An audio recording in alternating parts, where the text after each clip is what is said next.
तारा की नजरों के सामने पल पल हर्ष दूर होकर आहना के करीब होता जा रहा था। वहीं दूसरी ओर हर्ष को जलाने के लिए तारा शाम के नजदीक जा रही थी। तकलीफ तो दोनों को ही हो रही थी, मगर इस इश्क की कहानी में तारा और हर्ष दोनों ने ही जलकर मरने का फैसला कर लिया था। अब बारी आ गई थी उस दिन की जब हर्ष हमेशा हमेशा के लिए तारा को छोड़कर आहना का होने जा रहा था। हर्ष अपने कमरे में तैयार हो रहा था, तभी वहाँ तारा आती है और पीछे खड़ी होकर हर्ष को दूल्हा बनते हुए देखती है।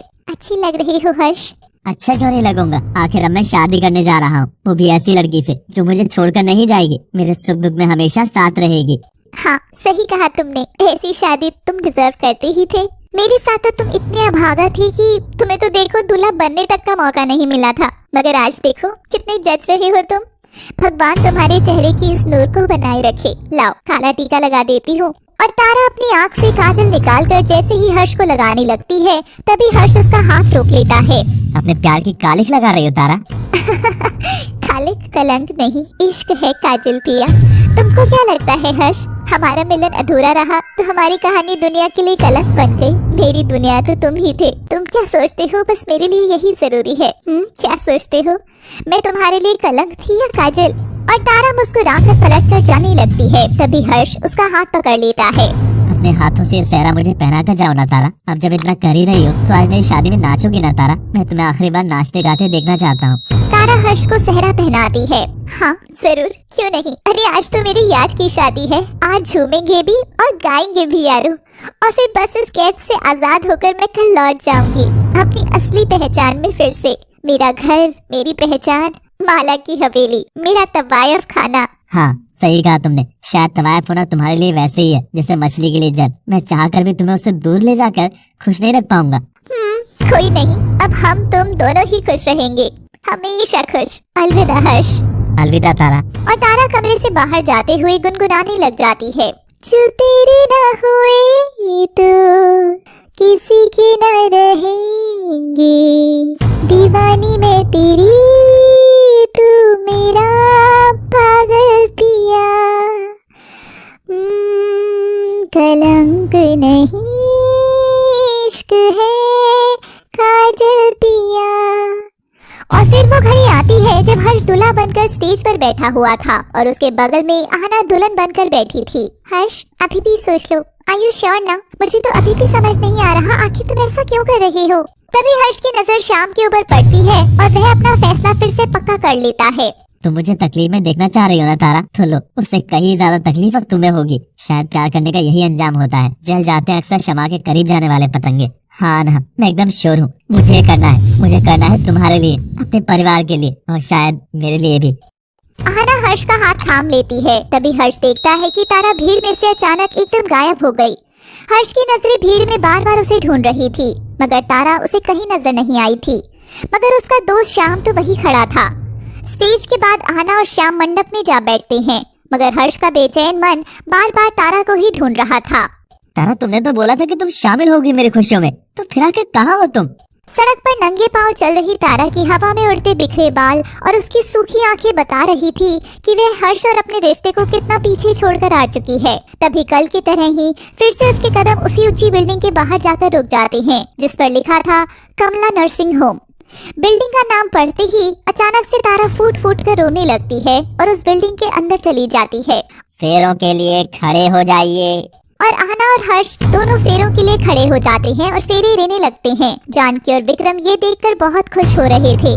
आखिरकार उनकी जिंदगी में तारा तवायफ की परछाई हटने जा रही थी। देखा विक्रम, बिना कुछ किए ही इतना बड़ा कांटा हमारे रास्ते से हट गया। अब देखो जरा हमारे बच्चे को कितना प्यारा लग रहा है आहना के साथ। हाँ जानकी, और इन मेहमानों को देखो, सारे के सारे एक से एक रईस बिजनेसमैन लोग हैं। इनका स्टैंडर्ड, इनका स्टेटस आहना मैच करती है और वो तारा नहीं। आज लग रहा है विक्रम का परिवार है, विक्रम के बेटे की शादी है। ये है हमारी जीत, और जंग और जीत हमेशा बराबरी वालों की होती है, न कि दो कौड़ी की तवायफ और हम नामी लोगों की जंग हो सकती थी। अब छोड़ो तुम भी उस पनौती को लेकर क्या नाम खराब करना। बार बार पनौती का नाम लिया तो क्या पता वो बेशरम फिर से कहीं ना टपक जाए। बस 2 ही फेरे तो और बचे हैं, फिर उस काला जादू करने वाली डायन से आजादी मिल जाएगी हम सबको। खैर जानकी जिसे पनौती समझकर दूर करना चाह रही थी, वो कहानी अभी इतनी जल्दी खत्म होने वाली नहीं थी। हर्ष और आहना का आखिरी फेरा होने ही वाला था कि तभी दरवाजे की ओर नंगे पांव से एक लड़की दौड़ती हुई बढ़ रही थी और दौड़ते हुए वह उस घर के दरवाजे पर आ धमकती है। रुक जाओ हर्ष! और उसकी तेज आवाज सुनकर 7वें फेरे के लिए उठने वाला हर्ष का कदम वहीं रुक जाता है। वह चौंकता हुआ दरवाजे की ओर देखता है तो वहाँ बिखरे बालों के बीच कजरी का चेहरा निकलता है। कजरी, तुम यहाँ, और वो भी इस हालत में?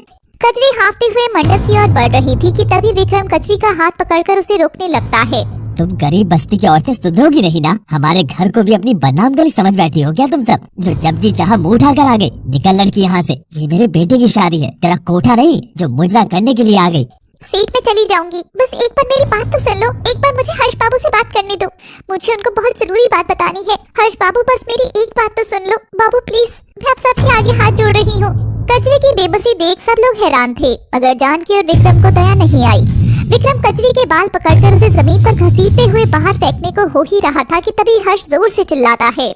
बस भी करिए डैड, कोई इंसानियत है भी या नहीं आप में? ऐसे जानवर जैसा सलूक क्यों कर रहे हैं आप कजरी के साथ? पहली बात, कजरी कोई अनजान नहीं है, वो मेरी तारा की सबसे प्रिय सखी है। और दूसरी बात, कजरी तो क्या, कोई और भी लड़की या औरत होती तो भी आपको उसके साथ ऐसा बर्ताव करने का कोई हक नहीं है। छी, राक्षस है आप। काश दादा दादी ने आप में अच्छे संस्कार डाले होते, या जब आप ऐसे बन रहे थे तो आपको डांट कर समझा दिया होता तो आप ऐसे नहीं बनते। तरस आता है मुझे आप दोनों पर। थैंक्स टू गॉड मुझ में आपकी परवरिश नहीं है। मेरे करता धरता गोविंद बाबा और रेखा माँ के संस्कार है। बदतमीज, इतनी जुबान चलाना सीख गया तू। हमने दूर किया ताकि तेरा भविष्य सुधर सके, आज भी वही करने की कोशिश कर रहे हैं। माँ बाप गलत नहीं होते बेटा। हाँ, माँ बाप कभी गलत नहीं होते, मगर गलतियाँ वो भी कर सकते हैं। आप दोनों को खुदा क्यों बनना है? इंसान ही बने रहो ना यार। क्या हो गया अगर गलतियाँ कर भी दी तो आपने, लेकिन अगर उसे सुधार लोगे तो छोटे नहीं हो जाओगे आप। परफेक्ट कोई नहीं होता मॉम डैड, माँ बाप भी परफेक्ट नहीं होते, इसलिए वो बस कोशिश करते हैं पूरी उम्र बेहतर बनने की, जो कि आप दोनों ने कभी की ही नहीं। हर्ष के मुंह से कड़वी सच्चाई सुनकर जानकी और विक्रम पूरी भीड़ के सामने नजरें झुका लेते हैं। हर्ष, वो तारा खुद को खत्म करने जा रही है। ये सुनते ही हर्ष के कदम अपने आप ही मंडप से बाहर आ जाते हैं और तभी हर्ष को आहना का ख्याल आता है और वो रुक जाता है। नहीं हर्ष नहीं, रुकना नहीं है। तुम आज रुक गई तो तुम पूरी जिंदगी खुद के साथ साथ मेरे साथ भी धोखा ही करोगे। नहीं हर्ष, तुम हमेशा मेरे अच्छे दोस्त थे और रहोगे, मगर प्यार तुम्हारा सिर्फ तारा ही है और आगे भी वही रहेगी। तो फिर इस रिश्ते का क्या काम? जाओ हर्ष, बचा लो अपनी तारा को। और आहना चुनरी की डोर खोलकर हर्ष को हमेशा के लिए आजाद कर देती है। हर्ष कजरी के पास जाकर सारा माजरा जानता है। ये सब तारा का ही प्लान था। हर्ष वो तुमको खुद से दूर करना चाहती थी और ये सब तुम्हारे माँ बाप ने उसे ही हर पल महसूस भी कराया था। वो कहने लगी थी कि उसका जीवन, उसकी ये पहचान तुम्हारे लिए दलदल है जिसमें तुम धंसे जा रही हो और अपनी पहचान और खुशियाँ खो रही हो। इसलिए श्याम के साथ मिलकर वो ये सब नाटक कर रही थी। श्याम उसका नहीं, मेरा दोस्त है। कजरी की बातें जानकर हर्ष की आंखें खुल जाती हैं, लेकिन हर्ष अभी समय बहुत कम है, हमारी तारा खतरे में है। क्या हुआ मेरी तारा को? अभी कुछ देर पहले हमारी हवेली में फोन आया था। हेलो, ये नंबर तारा जी का है? जी हाँ, पर वो अभी यहाँ नहीं है। अब बताइए क्या बात है? जी वो तारा जी कल यहाँ आई थी और उन्होंने डॉक्टर से अबॉर्शन की बात की थी, मगर डॉक्टर ने आज उनकी रिपोर्ट्स देकर बताया है कि इस ऑपरेशन में उनको जान का खतरा होगा। अगर वो बच्चा निकलवाती हैं तो उनकी जान को खतरा बढ़ जाएगा। तो एक बार उनको बता देना कि यहाँ कर बात कर लें। कल जब तारा नर्सिंग होम के बाहर खड़ी थी तब वह एक अजीब कश्मकश से जूझ रही थी। वह अपने गर्भ पर हाथ रखती है। अगर इस इमारत के अंदर गई तो तू बाहर आ जाएगा, और अगर नहीं गई तो तू मेरे अंदर ही पलेगा। मगर मैं तुझे कैसे पाल सकती हूँ, उस घोष के अंश को कैसे? मुझे हर पल तुझसे घिन आई कि मेरे बच्चे तू चला जा, तेरा मेरा साथ बस इतना ही था। और तारा नर्सिंग होम के अंदर जाती है। तारा अपने बच्चे को गिराने का मन बनाकर कमला नर्सिंग होम के अंदर चली जाती है। उधर कजरी की बात सुनते ही हर्ष और कजरी तारा की ओर दौड़ पड़ते हैं, मगर क्या वक्त रहते हर्ष तारा को खुद को खत्म करने से रोक पाएगा? जानने के लिए देखना